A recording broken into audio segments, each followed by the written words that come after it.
हरे कृष्णा कृष्णा कृष्णा हरे हरे हरे राम राम राम हरे हरे। हरे कृष्णा। সকলকে আমরা স্বাগতম জানাচ্ছি আন্তর্জাতিক কৃষ্ণ ভাবনামৃত সংঘ ইসকনের পক্ষ থেকে, শ্রী মায়াপুর চন্দ্রোদয় মন্দির থেকে, ইসকনের মূল কেন্দ্র মায়াপুর টিভিতে। আমরা আজকে অতীব আনন্দিত উৎফুল্লিত যে আমরা আজ এমন একজন ব্যক্তিত্বের সাথে উপস্থিত হয়েছি যিনি শ্রীল প্রভুপাদের এই আন্দোলনে একজন বিশেষ নক্ষত্র। শ্রীল প্রভুপাদ এর কথা বলা হয়েছে যিনি সারা বিশ্বব্যাপী এক বিশেষ বিশাল বিপ্লব তৈরি করেছিলেন। শ্রী চৈতন্য মহাপ্রভুর বাণী প্রচার করার দ্বারা শ্রীল প্রভুপাদ শ্রী চৈতন্য মহাপ্রভুর ভবিষ্যৎবাণী সার্থক করেছিলেন, এবং তার যে বিশেষ পার্শ্বদবর্গ যারা এই অতীব সুমহান সুমহৎ কার্যে প্রভুপাদকে সহায়তা করেছেন, তাদের যে জীবনী, তাদের যে এই মহান প্রয়াস, তা সত্যি ভূয়সী প্রশংসনীয়। তো আমরা আজকে উপস্থিত হয়েছি শ্রীপাদ সর্বভাবনা প্রভুর সাথে, যিনি শ্রীল প্রভুপাদের অত্যন্ত বরিষ্ঠ একজন শিষ্য এবং বাঙালি। সেই চৈতন্য মহাপ্রভুর ভাষা বাংলা ভাষায় তিনি আমাদের খুব সুন্দর করে, এর আগে একটা আমরা পর্ব করেছিলাম যেখানে শ্রীল প্রভুপাদের সাথে তার সাক্ষাৎ, কিভাবে প্রভুপাদের সাথে তার বিভিন্ন স্মৃতিচারণ করেছিলেন তিনি, এবং সেখানে আপনারা এও শুনেছিলেন যে আমাদের বাঙালির জন্য বিশেষ এক আশীর্বাদ স্বরূপ শ্রী শ্রীমৎ ভক্তিচারু স্বামী গুরুদেব, যিনি আমাদেরকে বাংলা ভাষায় এত প্রাঞ্জলভাবে গ্রন্থাবলী প্রদান করেছেন, প্রভুপাদের গ্রন্থ অনুবাদ করে দিয়েছেন, এবং আরও অতীব সুন্দর এবং এই মহান প্রচার কার্যের বাংলা ভাষায় এক বিশেষ বলিষ্ঠ অবদান রেখেছেন। তো শ্রীমৎ ভক্তিচারু স্বামী গুরু মহারাজের আমরা বলতে পারি বাল্যকালের সঙ্গী, এবং যিনি শ্রীমৎ ভক্তিচারু স্বামী গুরু মহারাজকে ভক্তি পথে আসতে, কৃষ্ণ ভক্তিতে আসতে অনুপ্রেরণা জুগিয়েছিলেন, শ্রীল প্রভুপাদের সাথে সান্নিধ্য করিয়ে দিয়েছিলেন, এবং শ্রীল ভক্তিচারু স্বামী গুরু মহারাজের সেই অত্যন্ত ঘনিষ্ঠ বন্ধু তাকে আমরা পেয়েছি। তো আগের পর্বে উনি কিছুটা স্পর্শ করেছিলেন শ্রীমৎ ভক্তিচারু স্বামী গুরু মহারাজের সাথে তার সম্পর্ক এবং কিভাবে আদান প্রদান ছিল। তো আজকে আমরা আরও গভীরে প্রবেশ করব, সেই বিষয়ে জানার চেষ্টা করব। তো প্রভু, আপনাকে আবারও স্বাগতম জানাচ্ছি। আবারও আমরা কৃতজ্ঞতা জ্ঞাপন করছি আপনার চরণ কুমলে যে আপনি কৃপা বরবশ হয়ে, হয়তো কি হয়ে কৃপা বরবশ হয়ে সম্মত হয়েছেন আমাদেরকে এই সময় দেওয়ার জন্য, অত্যন্ত মূল্যবান সময়। তো মূল বিষয়ে আসা যাক। শ্রীমৎ ভক্তিচারু স্বামী মহারাজের সাথে আপনার সাক্ষাৎ, আপনার পরিচয় শুরু থেকে যদি একটু শোনান আমাদেরকে।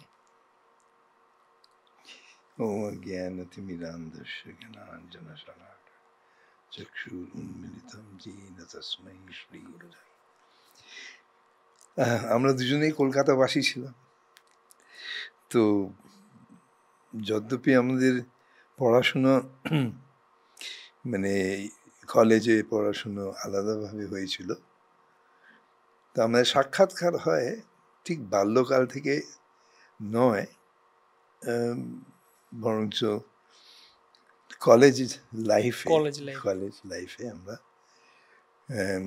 আমাদের এক কমন বন্ধুর মাধ্যমে আমাদের সাক্ষাৎকার হয়। তবে এই যে কি ছিল, একই বললে একই বছরের বয়স আপনাদের? না, উনি আমার থেকে 3 বছরের সিনিয়র। 3 বছরের? হ্যাঁ, 3 বছরের সিনিয়র। তো উনার যখন কলেজ শেষ হয়ে যায়, আমার কলেজ তখন ফার্স্ট ইয়ার, সেইভাবে আমি বুঝতে পারি যে বছর 3 ব্যবধান ছিল। তো প্রথম থেকে আমাদের ইন্টারেস্ট একই ইন্টারেস্ট, মানে সাধারণ কলেজ স্টুডেন্ট, কলকাতার ছাত্র জীবন মোটামুটি যারা জানে ঠিক ওই সময়, সেটা হলো তোমার 64-65 সালের কথা বলছি। তখন মানে এখন যে পর্যায়ে গেছে আমাদের ছাত্ররা পলিটিক্স নিয়ে আর অন্য সব জঘন্য বিষয় নিয়ে সেরকম ছিল না। আমাদের ইন্টারেস্ট বরাবর ফিলসফিতে ছিল। তো প্রথম থেকেই আমাদের ফিলোসফিক্যাল এক্সচেঞ্জ যাকে বলে সেটাতে আমরা খুব বেশি ইয়ে করতাম। তাছাড়া অফকোর্স মানে অন্য লিটারেচার, মানে ভক্তিচরণ মহারাজের বাংলা লিটারেচারের উপর খুব মানে পড়াশোনাও ছিল। উনি খুব ভালোবাসতেন, নিজেও বাংলা পদ্য ইত্যাদি রচনা করতেন। আমার ঠিক আবার উল্টো ছিল, আমার ইংরেজি ভাষায় মানে বেশি ইন্টারেস্ট ছিল। যা হোক, কিন্তু কমন যে গ্রাউন্ড আমাদের মধ্যে যেটা আমরা পাই সেটা হলো ফিলসফি আর জীবনের একটা বিশেষ উদ্দেশ্য খুঁজে নেওয়া, সেটা প্রথম থেকেই। এবং প্রথম থেকে আমরা বুঝতেও পেরেছিলাম, মানে আমাদের বার্তালাপের মাধ্যমে, যে আধ্যাত্মিক জীবনই আমরা শেষমেশ ওইখানে গিয়ে ইয়ে করব, আমাদের অন্বেষণ ওখানেই শেষ হবে। কিন্তু যেহেতু ছাত্র জীবন হচ্ছে একটা কেয়ার ফ্রি জীবন যাকে বলে, কোনো রেসপন্সিবিলিটি তো নেই, বাড়ি বাবার হোটেলেই আমরা থাকতাম, সেরকমই জীবনটা ছিল। তো সেই জন্য খুব একটা যে বৈরাগ্য বা আধ্যাত্মিক বিষয়ে বিশেষ চর্চা ইত্যাদি সেরকম ছিল না, কিন্তু সেটাও ছিল। তো হঠাৎ একদিন, মানে আমার বরাবর মানে ভেবে নিয়েছিলাম যে আমি চাকরি করব না। আমি মানে চাকরি জীবন দেখলাম আমার দাদা এবং অন্যরা সব আত্মীয় স্বজনে, তাদের চাকরি জীবনটা কিরকম যেন একটা খুবই বোরিং যেটাকে বলে, দিনের পর দিন একই সময় উঠে ইয়ে করা ও করা। আমি বললাম যে এটাই কি জীবন? আর বিশেষ করে অনেক ফিলসফি ইত্যাদি পড়াশোনার মাধ্যমে বুঝতে পেরেছিলাম যে না, এই জীবনের অন্য ধারা আছে। তো এ বিষয় নিয়ে আমরা নিজে খুবই চর্চা করেছি মহারাজের সঙ্গে। ওনারও কিন্তু একই, উনিও চাননি যে কোথাও গিয়ে এখন মানে চাকুরি করবেন। যদ্যপি কোনো প্রয়োজন ছিল না, ওনার বাড়িতে অবস্থা ভালোই ছিল, সুতরাং ফাইন্যান্সিয়াল কোনো সেরকম প্রেশার ছিল না। তো সেইভাবে আমরা মানে অনেকটা সময় দিতে পেরেছি এবং চিন্তাধারাও সেদিকে এগোতে পেরেছি আমরা, যে জীবনের উদ্দেশ্য এই 9 to 5 যে একটা মানে একটা রুটিন, এই রুটিনে আমরা ঢুকবো না। তো ঠিক করলাম একদিন চল এখান থেকে বেরিয়ে পড়ি, প্রথমে কিছু সেটেল করার আগে জগৎটা দেখে আসি। শুনেছি অনেক, আর তাছাড়া তখন অনেক বিদেশি যাত্রীরা আসতে আরম্ভ করেছে। তো মাঝে মাঝে আমরা যখন কোথাও যেতাম একটু ক্যাফেটেরিয়া থেকে চা খেতে কিংবা তখন ওদের সঙ্গে আলাপ হয়। ওরাও খুব মানে ভারতীয় সংস্কৃতি নিয়ে খুব উৎসুক ছিল জানবার, কিউরিয়াসিটি আমারও খুবই ছিল। এই করতে করতে আমরা ঠিক করলাম যে চল একদিন বেরিয়ে পড়ি আমরা, কি দরকার। হ্যাঁ, এখন তো আমার গ্র্যাজুয়েশন শেষ হয়ে গেল, আমার গ্র্যাজুয়েশনের পর আমি মাস্টার্স করব, তার মাস্টার্স করার আগে লেটস হ্যাভ এ লুক। তো আমরা দুজনে ঠিক করলাম পাসপোর্ট করে একসঙ্গে। উনার দাদা ছিল ইউএসএতে, উনি দাদা ইঞ্জিনিয়ার। আর আমার মা ছিলেন ইংল্যান্ডে। তো এই দুই ওনাদের সাহায্যে আমরা ঠিক করলাম যে আমরা বেরিয়ে পড়ি। ফরেন কারেন্সি ইত্যাদি তো পাওয়া গিয়েছিল, তো ওখান থেকে আমরা সাহায্য পেয়েছি, আমি আমার মার কাছ থেকে, উনি ওর দাদার কাছ থেকে। তো একসঙ্গে আমরা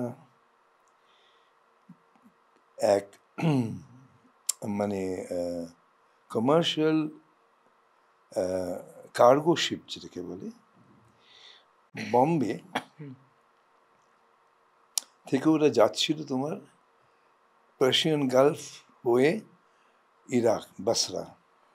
তখন চলো ওতেই উঠে পড়ি। বাসরা থেকে অন ল্যান্ড অটো স্টপ যেটাকে বলে, মানে গাড়ি দাঁড় করে করে ওইভাবে আমাদের যাত্রা শুরু হয়। 10 দিন আমরা একসঙ্গে বম্বে থেকে হ্যাঁ, ব্যালেট পিয়ে বোধহয় ছিল জায়গাটার নাম।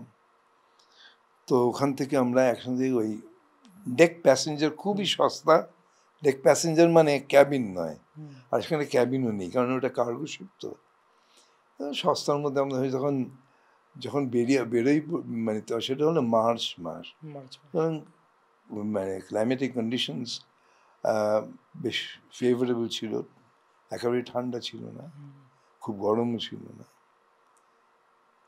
তো ওইভাবে আমাদের যাত্রা সূত্রপাত হলো। তারপরে একসঙ্গে আমাদের তো কোনো প্ল্যান ছিল না যে এই করবো ও করবো, মানে জাস্ট জগৎটা দেখবো কি, মানে অন্য মানুষেরা, অন্য সভ্যতা কিভাবে ওরা জীবন যাপন করে ইত্যাদি। করতে করতে তুমি নিশ্চয়ই শুনেছ যে আমরা যখন 2 বছর 3 বছর হ্যামবুর্গে ছিলাম একসঙ্গে, তখন আমাদের ভক্তদের সঙ্গে প্রথম সাক্ষাৎকার হয়। সেটা কি আপনারাই দুজনে সিলেক্ট করেছিলেন হ্যামবার্গে যাওয়ার জন্য, জার্মানিতে অন্য কোথাও? হ্যাঁ, মানে সিলেক্ট মানে কি, উনার যার তো দাদা কিংবা মাস এরকম কোনো একজন দাদা হবে, উনি ওখানে সেটেল করেছিলেন। তো উনি ওকে ইনভিটেশন দিয়েছিল, তুমি আসো আমার ওখানে থাকতে পারবে। তো তখন তো আমাদের কোনো মানে নিজস্ব কোনো রোজগার ছিল না। তো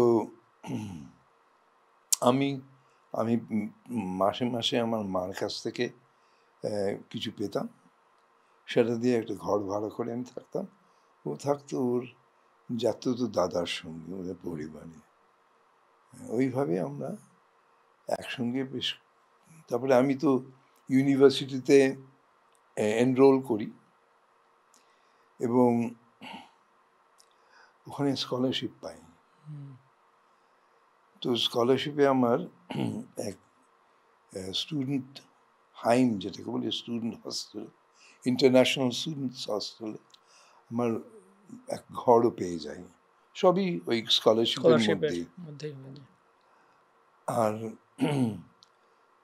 তো কিছুদিন থাকার পর উনি একটু ব্যতিব্যস্ত হয়ে পড়লেন যে এখানে ঠিক আমার মানে মানসিক অবস্থা ভালো নয়। ভালো নেই জন্যে মানে যার সন্ধানে ছিলাম, যে উদ্দেশ্যে আমি মোটামুটি ঠিক করে নিয়েছিলাম যে আমার জীবনধারা এইদিকেই এইভাবে অগ্রসর হব, সেটা পাচ্ছি না। তাই আমি বললাম যে দেখ, আমি তো এখন যেতে পারবো না, কারণ অলরেডি ইউনিভার্সিটিতে এনরোল করেছি ইত্যাদি। তো উনি চলে গেলেন। চলে যাওয়ার পর আমার এদিকে বার্লিনে আমার স্ত্রী তখন এক প্র্যাকটিক্যাল উনি হচ্ছেন টিচারের করেছিলেন, টিচার্স ট্রেনিং। তো ওদের জার্মানির সিস্টেম হচ্ছে যে পাস করার পর গ্র্যাজুয়েশন ইন পেডাগোগ 2 বছর প্র্যাকটিক্যাল করতে। তো সেই প্র্যাকটিক্যালটির জন্য উনি বার্লিনে গিয়েছিলেন।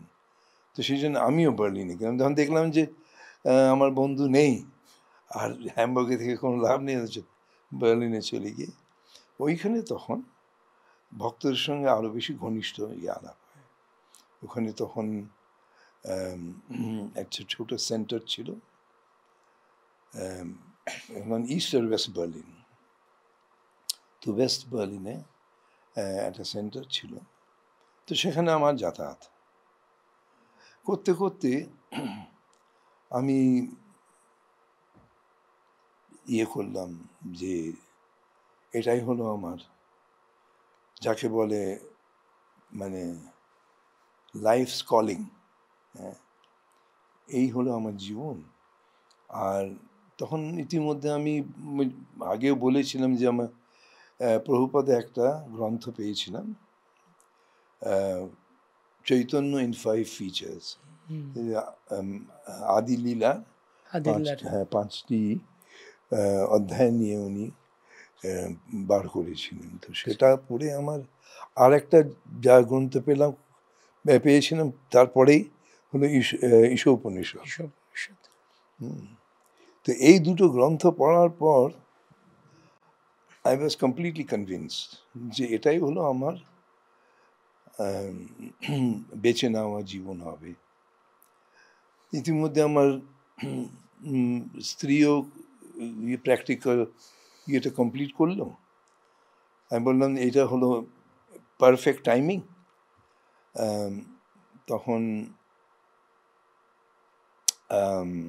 ফ্র্যাঙ্কফুর্টের কাছে ভক্তরা একটা বিশাল কি বলে ফোর্ট, সেখানে বলে, হ্যাঁ, 64টা ঘর, 3 তলা উপরে, 1 তলা নিচে, মানে ওইখানে আমরা জয়েন করলাম আমার স্ত্রী সমেত। এবং সেটা হলো 74 সালে। 75 সালে আমার ছেলে জন্ম হলো। তখন আবার এদিকে শিলা প্রভুপাদ গুরু মহারাজ আসার, হ্যাঁ, জার্মানিতে আসার পারমিশন পাচ্ছি না। তা আমি দেখলাম যে আমি চলে যাই আমার বন্ধুকে আবার সাক্ষাৎকার করবো, কারণ আই ওয়াজ মিসিং হিম। এত বেশি ঘনিষ্ঠ হয়ে গেছিলাম। আর বিশেষ করে ওখানে মানে যে মানুষের যে মনোবৃত্তি, তাদের সঙ্গে আমার ঠিক মিল হতো না, ওরও না আমারও না। যা হোক, মোটামুটি আমরা চালিয়ে নিতাম এখন এসছি যখন ওখানে। কিন্তু এটা আমাদের দুজনেরই একেবারে মানে ছিল ফিক্সড আইডিয়া যে কোনো এক সময় আমরা দুজনে সব কিছু ছেড়ে দিয়ে এই আধ্যাত্মিক জীবনই যাপন করব। কিভাবে করব, যে আশ্রমে এসে থাকবো, সেরকম কোনো আইডিয়াই ছিল না। তো তখন উনি যাবার আগে বলে যায়, আমি যাচ্ছি, আমি গিয়ে ওখানে দেখছি কোনো আশ্রম সেরকম যদি পাই, কোন গুরু যদি সেরকম পাই, আমি তোকে বলবো, তখন দেখা যাবে আমরা কি করব। কিন্তু ইতিমধ্যে আমার বিয়েও হয়ে গেছিল এবং আমার ছেলেও এসছে। তখন আমাদের আশ্রম জীবনের মানে যেটা আমরা ভেবে নিই আশ্রম মানে কি ব্রহ্মচর্য পালন করে আশ্রমে থাকতে হয়, তো সেটা তো পসিবল হতো না। কিন্তু গুরু মহারাজের এমন একটা মানে উনি যে এত দূরদর্শী, মানে সব কিছু জেনে শুনে উনি যেভাবে প্রচার করলেন, ইসকন যেভাবে উনি করলেন, এস্টাবলিশ করলেন, তাতে আমাদের মতো যারা অন্য কোথাও স্থান পেত না, অথচ আধ্যাত্মিক জীবনের জন্যে আমাদের খুবই উৎসুক, এনাদের একটা এই সব জনের জন্য আমাদের জন্য একটা বিশাল অপরচুনিটি হয়ে গেল। তো সেই জন্য আমি আর অপেক্ষা না করে আমার ছেলের হবার আগেই, জন্ম নেবার আগেই আমার তখন স্ত্রী গর্ভবতী, আমরা ইসকনের আশ্রমে ওখানে, কারণ যে ফ্র্যাঙ্কফুর্টের কাছে যে ইয়েটা ছিল বিশাল বিল্ডিংটা, সেখানে জায়গার কোনো অভাব নাই।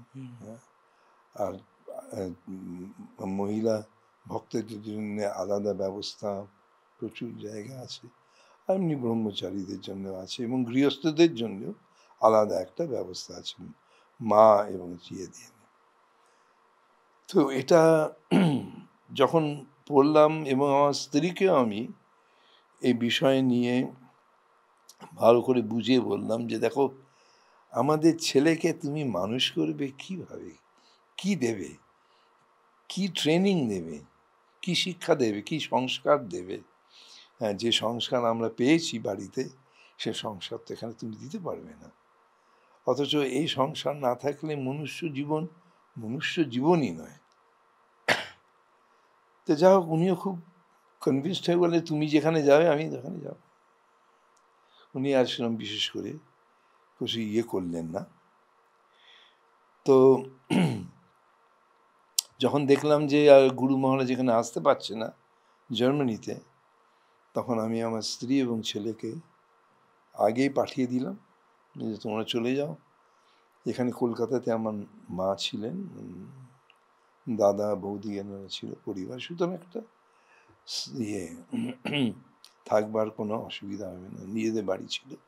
ওখানে গিয়ে ওনারা উঠলেন, আর আমিও আস্তে আস্তে বাসে করে, 3টে বাস গুরু মহারাজ চেয়ে পাঠিয়েছিলেন যে এখানে ভারতবর্ষে এই 3টে বাসে বই বিতরণ করবি বিভিন্ন স্থানে। তো যেহেতু আমি 3বার আসা যা করেছি এই পথে, এই রুটটা খুব ভালো করে জানতাম, তা আমি লিড করতাম। আমি বললাম যে এই দিক দিয়ে যাবো আমরা, ওইভাবে যাবো। ইউরোপ থেকে কলকাতা, ইন্ডিয়া, ইউরোপ থেকে ইয়েস কলকাতা। তো ওটাকে পাকিস্তানের হয়ে যেতে হতো।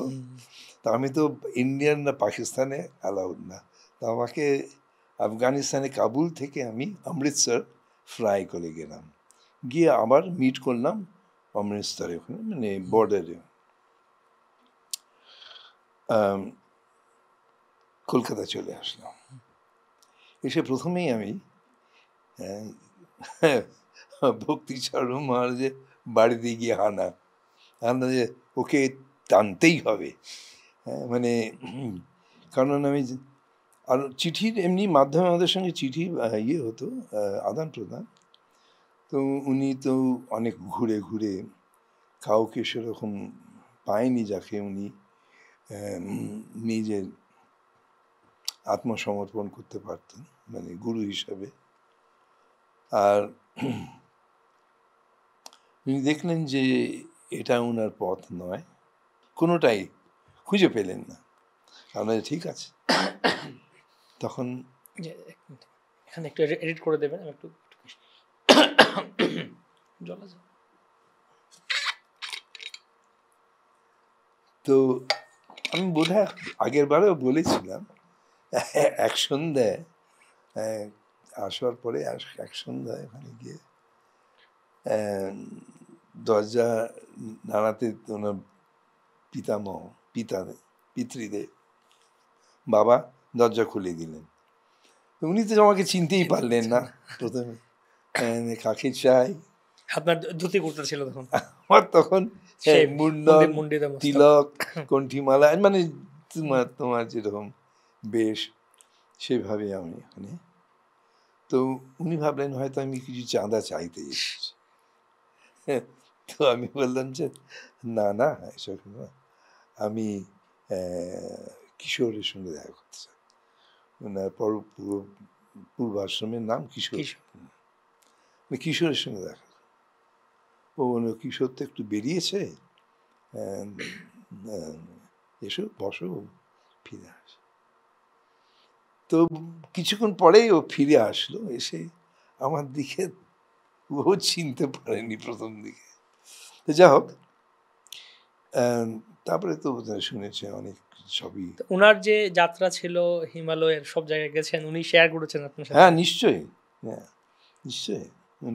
উনি বলেছিলেন যে কয়েকটা জায়গায়, বেশিরভাগ যারা উনি যা বললেন বেশিরভাগ সকলে ভণ্ড নয়, কিন্তু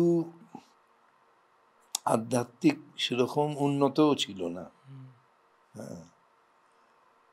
এবং আমাদের উনি এবং আমাদের ছিল উদ্দেশ্য হচ্ছে কি ভগবত ভক্তি। এটা ভক্তি পথটা আগেই বেছে নিয়েছিলাম।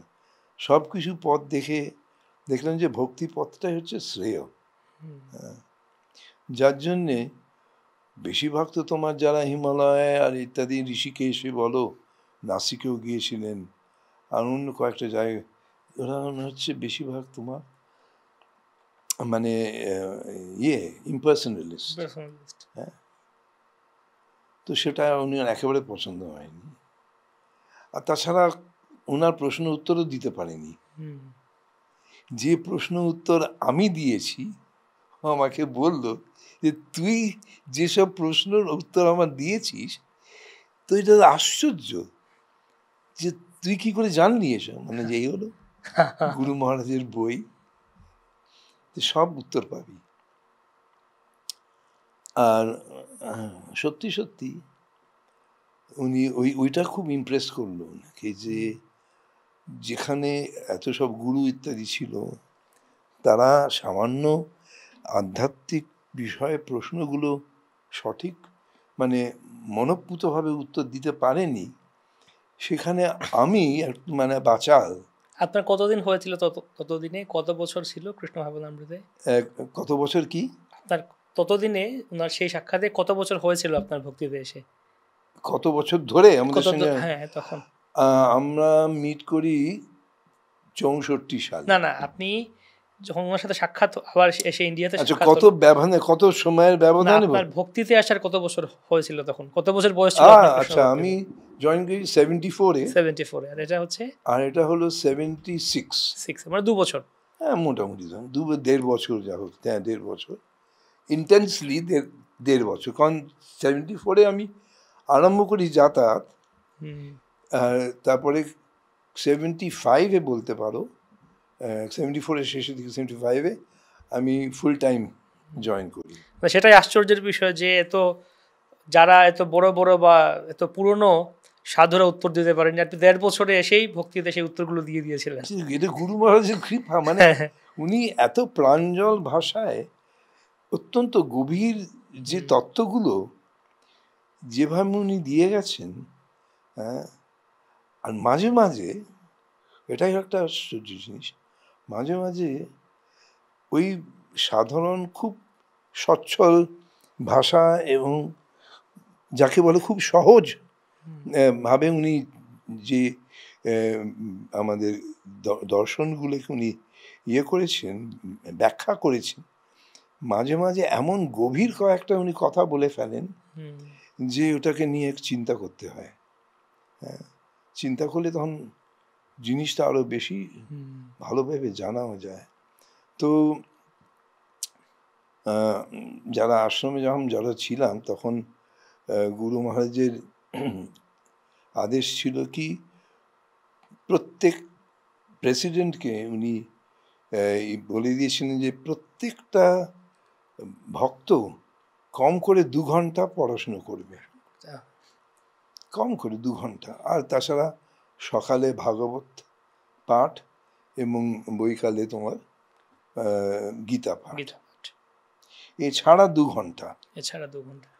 সুতরাং, আর তারপরে ধরো প্রসাদের সময়, তখন বেশিরভাগ মন্দিরে তখন কেউ না কেউ বসে প্রভুপাদের গ্রন্থ থেকে উনি পড়ত। তখন ইংরেজি গ্রন্থটা সবে বেরিয়েছে, সুতরাং সুবিধা হলো। কারণ জার্মান ভাষায় হলে আমার একটু অসুবিধা হতো, যেহেতু প্রথম যে সংস্করণগুলো সব ইংরেজিতে, সেই পড়ে আমি মহারাজের প্রত্যেকটা প্রশ্নেরই উত্তর দিতে পেরেছিলাম। হ্যাঁ, যেটা ওনাকে খুবই আশ্চর্যান্বিত করেছিলেন। সেটাতে আরো বেশি উনি কনভিন্সড হলেন যে আমার মতো এক বাচাল, মানে আমি কলেজ লাইফে স্পোর্টসের দিকে খুব ইন্টারেস্ট ছিল, অন্যদিকে অত ইয়ে করতেন না। উনি যেমন একটু পড়াশোনার দিকে বেশি প্রবণতা ওনার ছিল, আমার অত স্টুডিয়াস ইয়ে ছিলাম না, আমি ছিলাম খেলাধুলা, প্রত্যেকটা খেলাধুলা আমি করেছি, খুব মানে প্রফেশনাল খেলাও খেলেছি। মানে হ্যামবুর্গে থাকতে আমি ইয়ে করি, ওই তোমার হকি তখন সবে আরম্ভ হয়েছে আসা জার্মানিতে, 69-70-71 হকিটা ওরা জানতো না। তো আমি আবার প্রফেশনাল হকি খেলেছিলাম, ফার্স্ট ডিভিশনে খেলেছিলাম কলকাতায়। তা আমি ওখানে ট্রেনার হিসাবে আমাকে একটা ক্লাবে ইয়ে করে, এনগেজ করে, সেখান থেকে আমি কিছু পয়সা পেতাম, রোজগার। ওইভাবে আমি আমার জীবন চালিয়েছি। তো আমার খুব একটা মানে এই ভক্তিচরণ মহারাজ যেমন একটু বেশি স্টুডিয়াস ছিল, একাডেমিক, আমি অতটা ছিলাম না। কিন্তু একবার জয়েন করার পর এবং প্রভুপাদের কৃপায় এটা কিন্তু সব বদলে গেল। গিয়ে যা বলেছিলাম তোমাকে, প্রথম সাক্ষাতে প্রভুপাদ আমাকে বলেছেন যে তুমি অনুবাদ করো। বলে যে প্রভুপাদ আমার বাংলা খুবই খারাপ, মানে এই চালিয়ে যাওয়ার মতো। তো সেখান থেকে ওনার গ্রন্থগুলো অনুবাদ করলাম বাংলা থেকে ইংরেজিতে। এটা একটা অতি আশ্চর্য জিনিস, আমি নিজেই আশ্চর্য হয়ে যাই যে আমি আদাও এটা করতে পেরেছিলাম। আপনার ওই সময় আপনারা যখন জার্মানিতে গেলেন, যা তার আড়াই দশক আগেই বিশ্বযুদ্ধ ছিল, দ্বিতীয় বিশ্বযুদ্ধ, তার একটা রেশ বা তো সেই বিষয়ে কোনো চর্চা হতো আপনাদের মধ্যে, তার কোনো প্রভাব পড়েছিল ওই সময়কার অবস্থায়? রেশ, হ্যাঁ, তার একটা কোনো প্রভাব বা ইম্প্যাক্ট, বিশ্বযুদ্ধ বিশেষ করে জার্মানিতেই আপনারা গেছিলেন, হ্যাঁ, তো সেই বিষয়ে আপনাদের কোনো প্রভাব পড়েছিল কিনা? মানে প্রভাব মানে কি, যেহেতু বার্লিনে ছিলাম আমি বিশেষ করে, হ্যামবার্গে খুব একটা বোঝা যায়নি, কারণ হ্যামবার্গটা হচ্ছে একটা পোর্ট সিটি। তো ওখানে মানে খুব সিনফুল লাইফ হ্যামবার্গটা, আর বিচ্ছিরি ওয়েদার, খুব বৃষ্টি হতো, কারণ যেহেতু সমুদ্রের কাছে, মানে ওখানে নর্থ সি বলে যেটা আছে। বার্লিনে সেটা খুব ভালোভাবে বোঝা যায়, পুরোনো বিল্ডিংগুলোতে, অনেকগুলো বিল্ডিংগুলোতে বুলেটের ইয়ে আছে, মানে বুলেট যে এসে লেগেছে, সেটা গর্ত মতো বম্বিং হয়েছিল, সেটা অর্ধেক বিল্ডিংটা ধসে পড়ে আছে। তো এগুলো বার্লিনে খুব দেখা যেত। আর মানুষের মধ্যে একটা কিরকম যেন একটা ক্রিয়েট করে দেওয়া হয়েছিল যে আমেরিকা ইজ খুব সুপিরিয়ার রেস, আর জার্মান মানে হিটলার খুবই এক নিকৃষ্ট জাত, খুব মানে জগতের যে ইনারা যেসব ইয়ে করেছেন, ধ্বংসকারী সব ইয়ে করেছেন, জুস দেখুন যাও, মানে খুবই ক্রিটিসাইজ করতো। তো এইভাবে ওরাই মানুষ হয়েছে, ওই জেনারেশনটা নিজেদের দেশকে এবং নিজেদের জাতিকে একটু ঘৃণা চোখে দেখতে আরম্ভ করতো, যেটা আমার একেবারেই ভাল লাগতো না। তা আমার সঙ্গে খুব তর্ক হতো, এবং ভক্তিচরণ মহারাজ তাই, উনিও এটা পছন্দ করতেন। তুমি যে দেশে মানুষ হতে, যেখানে আবহাওয়া, জল ইত্যাদি খেয়ে তুমি মানুষ হয়েছ, সে দেশকে এইভাবে ঘৃণা চোখে দেখা ঠিক নয়।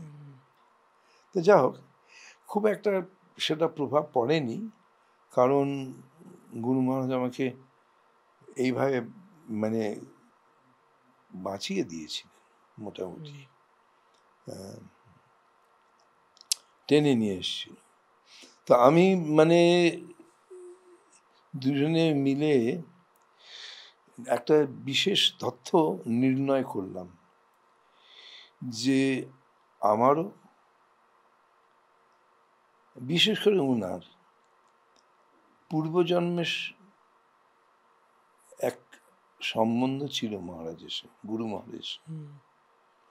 না থাকলে এত কম সময়ের মধ্যে কিছুদিনের মধ্যেই উনি যে সান্নিধ্য লাভ করেছিল সেটা কিন্তু অন্য ভক্তরা খুব একটা পছন্দ হয়নি। জানি না উনি বলেছিলেন কিনা, আমি জানি না এটা বলা উচিত কিনা আমার, তবে উনি আমাকে সব কথা বলতেন তো কাকে আর বলবেন, যে ওনাকে যে কিছু মাসের মধ্যেই ব্রাহ্মণ দীক্ষা দিয়ে দেন, সেটা ইট ওয়াজ অবজেক্টেড টু। এবং যখন সন্ন্যাস দিলেন তখন অন্যরা খুবই মহারাজকে মানে গুরু মহারাজকে বললেন যে এটা কি করে করছো, এখানে একটা রুল করে দিয়েছো যে এতদিন থাকার হরিনাম দীক্ষা নেবার পর 2 বছর পরে on the recommendation of president যে আছে সে তখন সে রেকমেন্ড করবে তখন ব্রাহ্মণ দীক্ষা হবে। তো সে রুলটা তো হয়ে গেল। আর সন্ন্যাস 5 বছর পর, আরো বেশি যাও বেশি। তো সেসব তো শিল প্রভুপাদ একেবারেই মানে ওনার ক্ষেত্রে কোনো কিছুই না, ওনার ক্ষেত্রে আরো একজন ছিল, শুভক মহারাজের ক্ষেত্রে তাই। তো সেটা ওনাদের একেবারে পছন্দ হয়নি। আর বিশেষ করে ওনার অন্তিম লীলা, গুরু মহারাজের যে অন্তিম লীলা, তখন উনি কয়েকটি বিশেষ ব্যবহারের এইভাবেই বলা উচিত আমার, যে ব্যবহারের একটু আলাদাভাবে উনি ব্যবহার আরম্ভ করলেন। সাধারণত প্রত্যেকটা সময় আমাদের সঙ্গে বলো, মহারাজের সঙ্গে বলো, ইংরেজিতে কথা বলতেন, কেউ থাকুক কি না থাকুক। প্রভুপাদ ইংরেজিতে কথা বলতেন, মাঝে মাঝে 2-1 বাংলা শব্দ করতেন, কিন্তু বেশিরভাগ সময় বাংলা ইংরেজি বলতেন। এরকম কোনো মেমোরি আছে যে আপনি ভক্তিচারু মহারাজ আর প্রভুপাদ একসাথে ছিলেন? হ্যাঁ, নিশ্চয়ই। আমি মানে উনাকে জিজ্ঞেস তোমার ভক্তিচরণ মহারাজকে জিজ্ঞেস করা যে আচ্ছা বল দেখি, আমি কিছু মা আমাকে কিছু টাকা পাঠিয়েছে, আমি গুরু মহারাজকে কিছু দিতে চাই, পয়সা দিতে চাই না, কারণ এমন একটা জিনিস, এমন একটা যে উনি সেটা ব্যবহার করবেন, এটা আমার বিশেষ ইচ্ছা। তো উনি খুঁজে টুজে বলে দেখ সব কিছু তো গুরু মহারাজের আছে, তবে একটা জিনিস দিতে পারিস, যে দেখি ও মানে মহারাজ বললেন যে প্রত্যেক দিন আমি যখন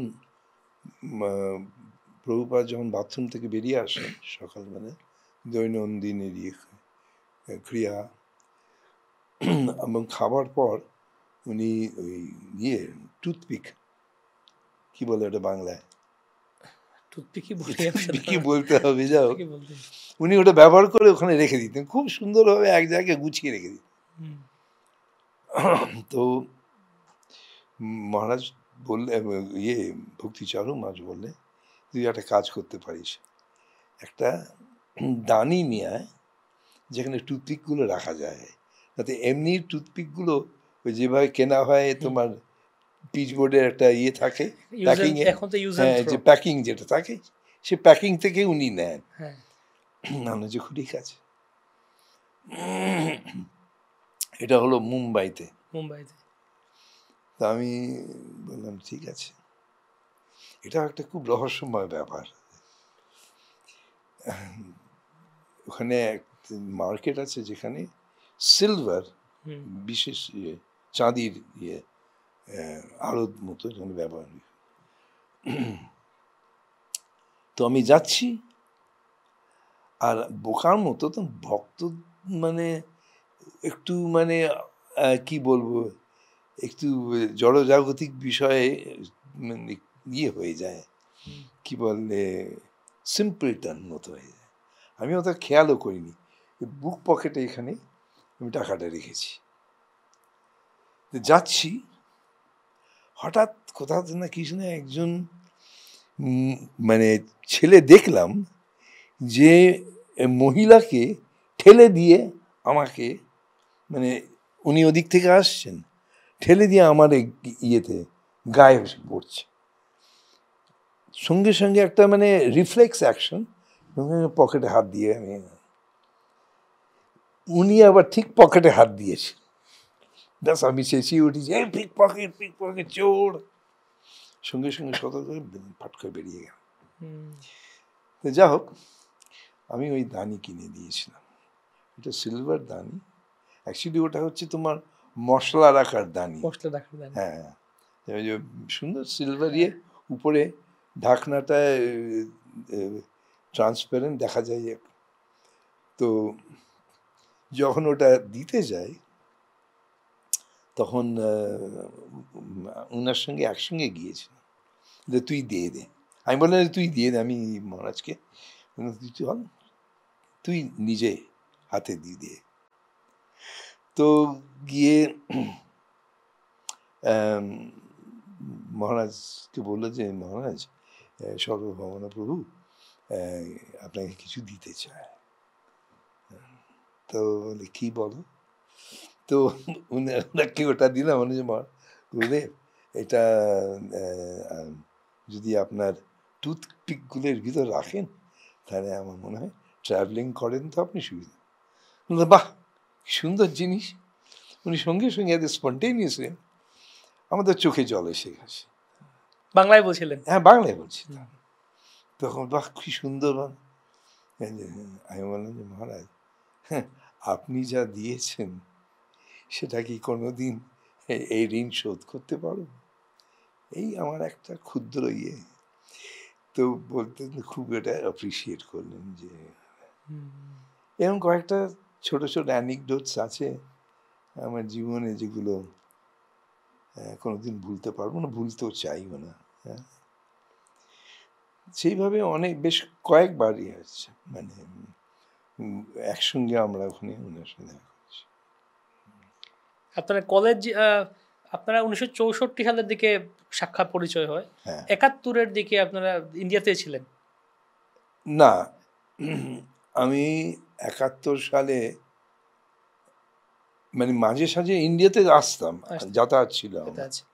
কিন্তু জার্মানিতে কবে গেছিলেন? জার্মানিতে গিয়েছিলাম 69 সালে। আচ্ছা আচ্ছা। 69, এখান থেকে 1968-এ আরম্ভ করি, সরি 68-এর মার্চ। আর আমাদের জার্নি প্রায় 8-9 মাস লেগে গিয়েছিল। 8-9 মাস লেগেছিল ওখানে পৌঁছতে? হ্যাঁ, মানে আমরা আস্তে আস্তে গিয়েছিলাম তো, বিভিন্ন জায়গায় থামতে থামতে গিয়েছিলাম, দেখলাম, একই ভালো লাগলো।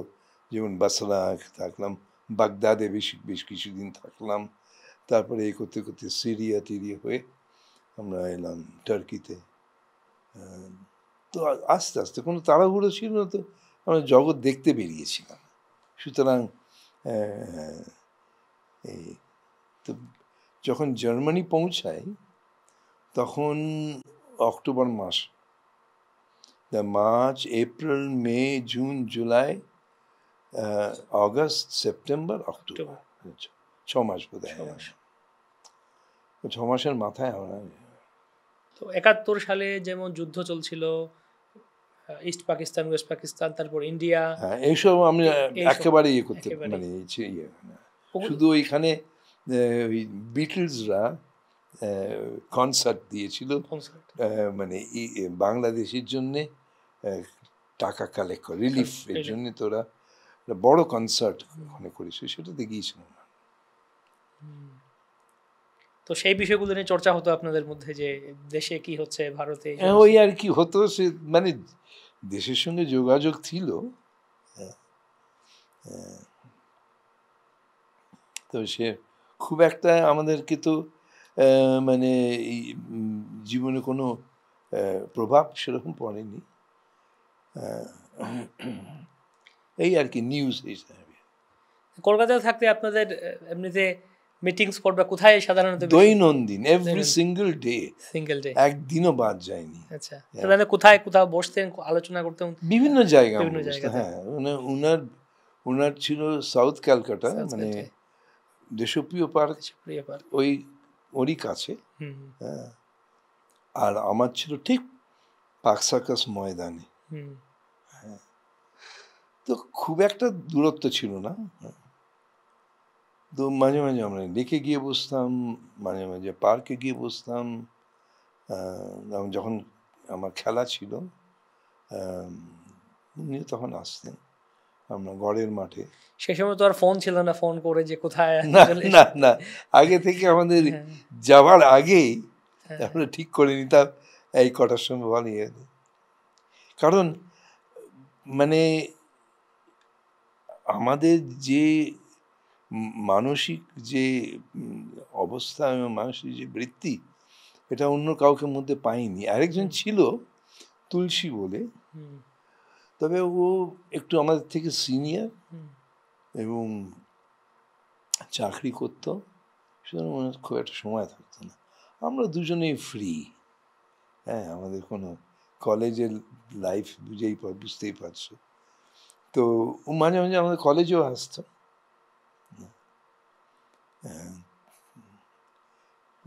এভরিডে, প্রত্যেক দিন আমরা মিট করতাম। তো পরবর্তীতে আপনারা মোটামুটি ভালো সময় কাটিয়েছেন ভক্তিতে আসার পরেও, বা প্রভুপাদ ছিলেন, প্রভুপাদের অপ্রকটের পরেও সেরকম কোনো অ্যানেকডোট বা কোথাও ট্রাভেলিং বা কোনো কিছু? প্রভুপাদের সঙ্গে একসঙ্গে, প্রভুপাদের সঙ্গে বা প্রভুপাদের পরেও? প্রভুপাদের পরে 77 এর পরেও তখন আর সেই সময় হয়নি। মানে যেহেতু আমরা একসাথে তো এখানে বিবিটি দেখাশোনা করে একসাথে ছিলাম।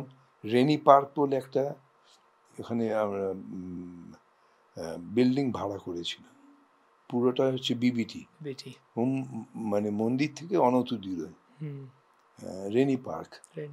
তো সেখানে দীর্ঘকাল আমরা একসাথে ছিলাম।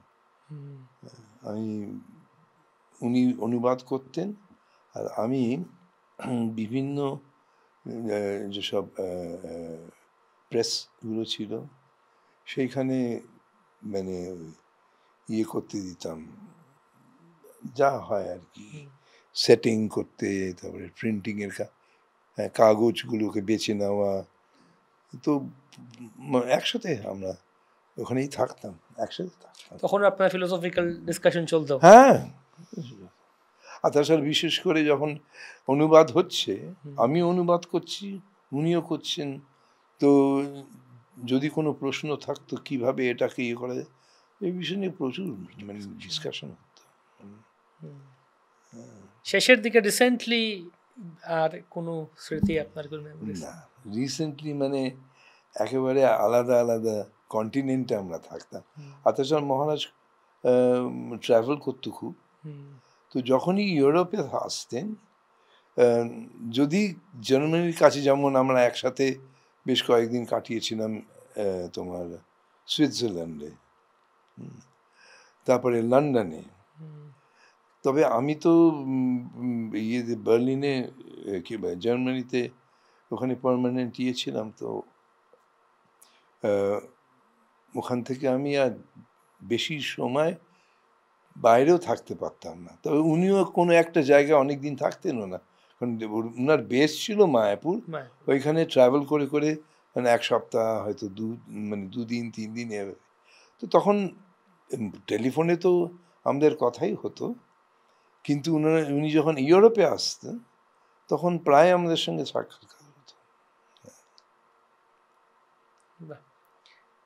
তো আমরা মনে হচ্ছে আমরা সেই আগের সময়ে পৌঁছে গেছি, আমরা ট্রান্সপোর্ট হয়ে গেছি টাইম মেশিনে, সেই স্মৃতিগুলি। এবং আরেকটা ব্যাপার, যে যখন অভয়চরণ সিরিয়ালটা, টিভি সিরিয়ালটা উনি ইয়ে করলেন, ডিরেক্ট করলেন, সেই সম্বন্ধে কোনো কিছু স্মৃতি বা ডিসকাশন? হ্যাঁ, আমিও তো ওখানে পার্ট নিয়েছিলাম। আচ্ছা, ছোট্ট একটা পার্ট ছিল আমার। কোন পার্টটা ছিলেন আপনি? একটু মনে করতে হবে।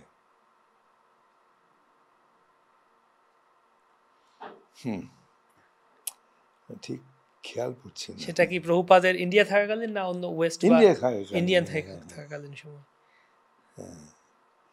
অতি ছোট কয়েকটা লাইনের পার্ট। তবে আমি মানে উনি যখন প্রথমে তো ওটা নিয়ে একসাথে কিছুদিন আমরা একসাথে কাজ করেছি। তারপরে চৈতন্য মহাপ্রভুর 500 বার্ষিকীর উপলক্ষে একটা যদুবর প্রভুর সঙ্গে একটা ফিল্মে দিয়ে কথা হয়েছিল। তো তাতে ভক্তিচরণ মহারাজ উনি স্ক্রিপ্ট লেখা নিয়ে মানে নিয়েছিল, ভারটা নিয়েছিল। তো তখন আমরা একসাথে কাজ করেছিলাম, রিসার্চ করেছিলাম অনেকটা। তো উনি তো সেটা পরবর্তী সময়ে সেটা বারই করেছেন, মানে চৈতন্য মহাপ্রভু জীবনী নিয়ে করেছিলেন। সেখানে আমি মানে অ্যাক্টিং করিনি, তবে স্ক্রিপ্টের মানে আর্টিস্ট জোগাড় করা, মিউজিশিয়ান জোগাড় করা, এসবে আমি যেরকম অভয়চরণ, যেরকম আমাদেরকে মনে হচ্ছে সেই 1900 দশকের শেষের দিকে বা এই একবিংশ দশকের শুরুতে, বিংশ শতকের শুরুতে নিয়ে যায়। তো সেরকম মনে হচ্ছে আজকে আমরা মাঝামাঝি চলে গেছি 64-র দশকে, 70-এর দশকে প্রভুপাদের কথাগুলি।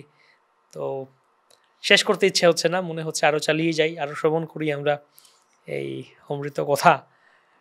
আমার বিশেষ করে বরাবরের মতোই একটা আগে থেকে একটা উৎসাহ ছিল সেরকম পুরনো কথা শুনতে, কি হতো, কি হয়েছে।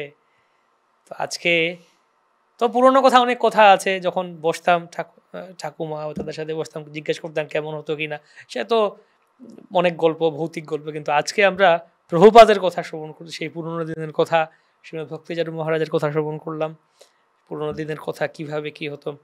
তো মনে হচ্ছে আসলেই এই একটা অদ্ভুত ব্যাপার। আর আমাদের জন্য কত সহজ হয়ে গিয়েছে এখন, সবকিছু এত সহজলভ্য। সেই সময় যোগাযোগ ব্যবস্থা ভালো ছিল না, বা কমিউনিকেশনটা এত ফাস্ট ছিল না। এখন এত ফাস্ট কমিউনিকেশন, আমরা প্রতিদিন লাইভ দেখতে পাচ্ছি আমাদের গুরুদেবদের বা অন্যান্য যারা সিনিয়র ভক্ত আছে, শুদ্ধ ভক্তদের, তার সঙ্গ পাচ্ছি। এটা কি লাইভ হচ্ছে নাকি? না, এটা রেকর্ডিং হচ্ছে, পরে দেয়া হবে। না, এই কথার মাধ্যমে, কারণ এসব কথা তো আস্তে আস্তে মোটামুটি ভুলে যায়। এই ছোট মানে অনেকগুলো আছে এখন মনে আসছে, এই কিন্তু সব খাপছাড়া, যেমন ক্রোনোলজি, সময়ে ঠিক কখন আগে কখন পরে কিছু একটা হয়েছিল সেসব খেয়াল নেই। হ্যাঁ, কিন্তু সব কথাগুলো মনে পড়ছে আস্তে আস্তে। আর অনেকগুলো কথা যেগুলো ব্যক্ত করা যাবে না, কারণ এটা আমি কি বলবো, বাধ্যকতার মধ্যে পড়ে গেছি যে কাউকে কিছু বলা উচিত না। উনি আমাকে এইভাবেই কথাগুলো উনি বলেছেন, কারণ অন্তরে কতদিন এক বিশেষ জিনিসগুলো নিজের কাছে রাখবেন। হ্যাঁ, ইয়েটা হালকা হয়, মন হালকা হয় যদি অন্য কারোর সঙ্গে এটা শেয়ার করা যায়। অথচ এটা বিশেষ গভীর বিষয়। তো সেই সব কথাগুলো তো হয়তো কোনো এক সময় আমি যাবার আগে দিয়ে যাব। হ্যাঁ, কারণ এটা গুরু মহারাজের নিয়েই। গুরু মহারাজ ভক্তিচরণ মহারাজকে এসব কথাগুলো বলেছিলেন। তো সেই সব কথাগুলো অন্য কেউ শোনেনি, কেউ জানে না, আর রেকর্ডিংও হয়নি। ইচ্ছে করে রেকর্ডিং ওটাখানি বাংলায় ছিল। তো গুরু মহারাজ মানে প্রভুপাদই বলে দিয়েছিলেন যেটা, কারণ টেপ রেকর্ডার 2টো না 3টে টেপ রেকর্ডার সব সময় চালু ছিল, হ্যাঁ সব সময় চালু ছিল। তো কয়েকটা বিশেষ মানে বার্তালাপের সময় যখন গুরু মহারাজ ভক্তিচরণ মহারাজকে কয়েকটা বিশেষ কথা উনি বলেছিলেন, এবং আমাকেও উনি বলেছিলেন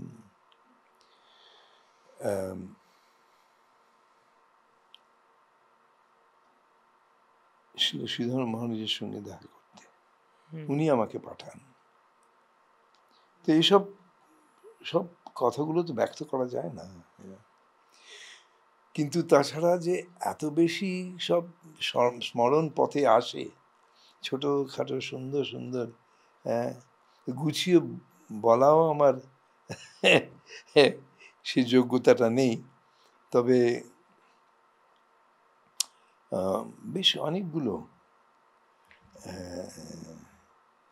এই ইনসিডেন্সেস আছে যেখানে গুরু মহারাজের অতিশয় কৃপা পেয়েছি, এটা বলতে হবে। ওনার শেষ সময় প্রভুপাদের শেষ সময় আপনি বৃন্দাবনে ছিলেন না? না, হয়েছিল কি, আমি তখন মায়াপুরে ছিলাম। মায়াপুরে উনি চেয়েছিলেন সকলে ওনার কাছে আসুক, কিন্তু তখন মায়াপুরের আমরা 5 জন ভক্ত ছিলাম যে এটা অ্যাডমিনিস্ট্রেশনটা দেখাশোনা করতো। পঞ্চরত্ন ছিল ওখানে, তারপরে এখন নেই সে নিতাই চাঁদ, আনকদুন্দুবি বলে একজন পূজারী ছিল, সেও নেই, আর আমিও ছিলাম। তো আমাকে ওনারা প্রেসিডেন্ট করেছিল বলা যায়। তো ওনারা সকলেই গিয়েছিলেন, আমাকে থাকতে হয়েছিল। সুতরাং আর আমারও খুব একটা যে ইচ্ছা ছিল যাবার, কেমন যেন মন থেকে আমার যে এই যে প্রভুপাদের যে অন্তিম লীলা, উনি কিভাবে ওনার শরীর ত্যাগ করছেন, এটা যে আমার দেখার খুব একটা ইচ্ছে ছিল তা নয়। হয়তো বলতে পারো যে আমার একটু বেশি সেন্টিমেন্টাল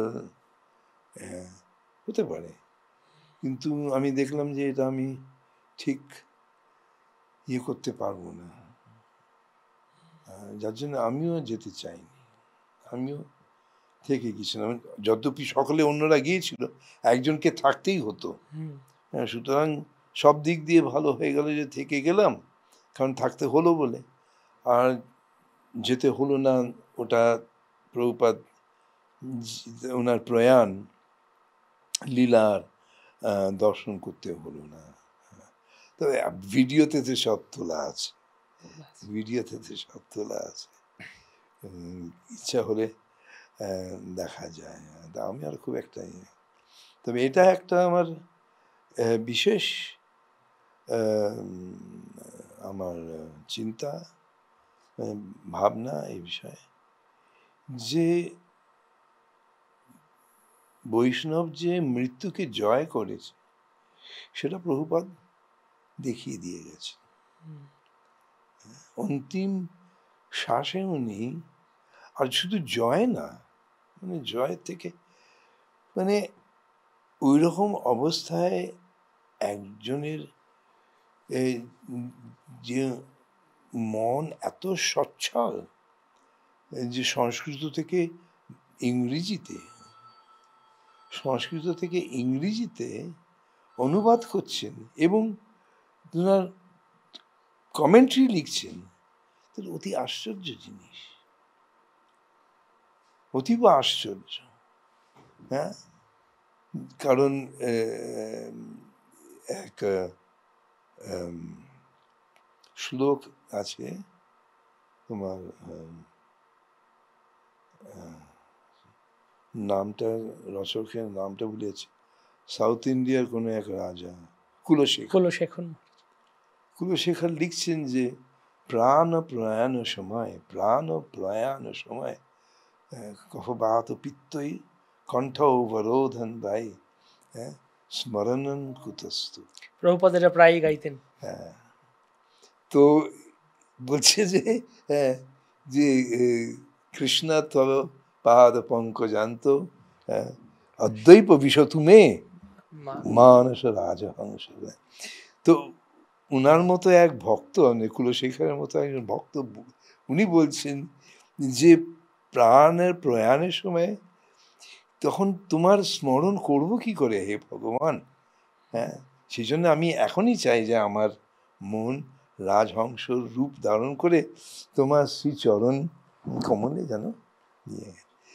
অথচ যখন প্রভুপাদের যে লাস্ট অন্তিম প্রয়াণের যে এমন এক স্বচ্ছল ওনার তো এটার সঙ্গে যদি কম্পেয়ার করা হয় মানে এই তখন অতি আশ্চর্য। আমরা বিদায় নিতে মন চাইছে না, শেষ করতে মন চাইছে না, তবুও আমাদের শেষ করতেই হয়।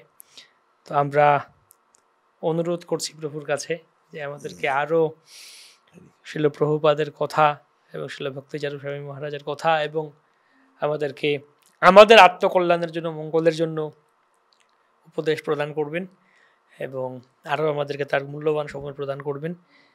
আমরা বলা হচ্ছে যে চাণক্য পণ্ডিতের একটা কথা চাণক্য পণ্ডিত বলেছিলেন যে কাকে কিভাবে সন্তুষ্ট করবেন। যে ধার পায় আমাদেরকে, তাকে ধার পাওনাদার তার পাওনা চুকিয়ে দিলে সন্তুষ্ট হয়ে গেল। আত্মীয় স্বজন আছে, আত্মীয় স্বজন যারা আছেন তাদের যদি আমরা ভালো করে দেখাশোনা করি, তাদের সাথে তাদের সহায়তা করে, তারা সন্তুষ্ট হয়ে গেল, এরকম। আর বলছেন যে পিতামাতা এমনিতেই সন্তুষ্ট আমাদের প্রতি। তো একইভাবে বলা হচ্ছে সাধু যারা আছেন, সাধুদের কীভাবে সন্তুষ্ট করা যায়। বলতে সাধুর কাছ থেকে তার কাছ থেকে যখন আমরা শ্রবণ করব আত্মকল্যাণ, তখন সন্তুষ্ট হন। তার কাছে আধ্যাত্মিক কথা, আধ্যাত্মিক তত্ত্ব জিজ্ঞাসা করার মাধ্যমে তাকে সন্তুষ্ট করা যায়।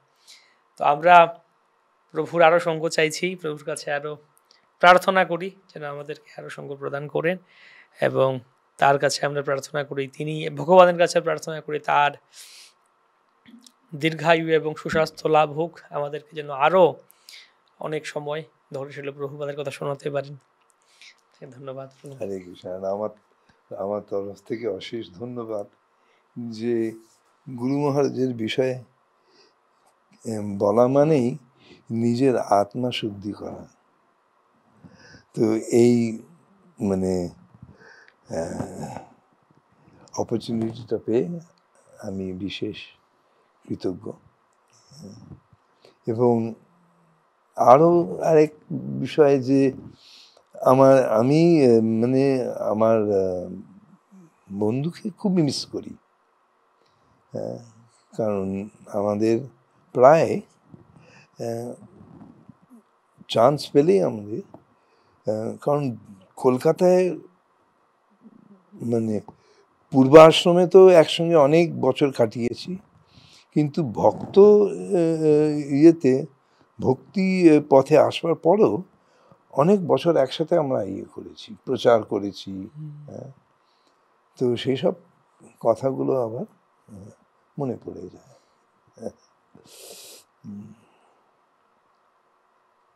হরে কৃষ্ণ। হরে কৃষ্ণ। जय श्रील प्रभुपाद की जय। श्री श्रीमद् भक्तिचार्य स्वामी गुरुदेव की जय। श्रीपाद सर्वभावना प्रभु की जय।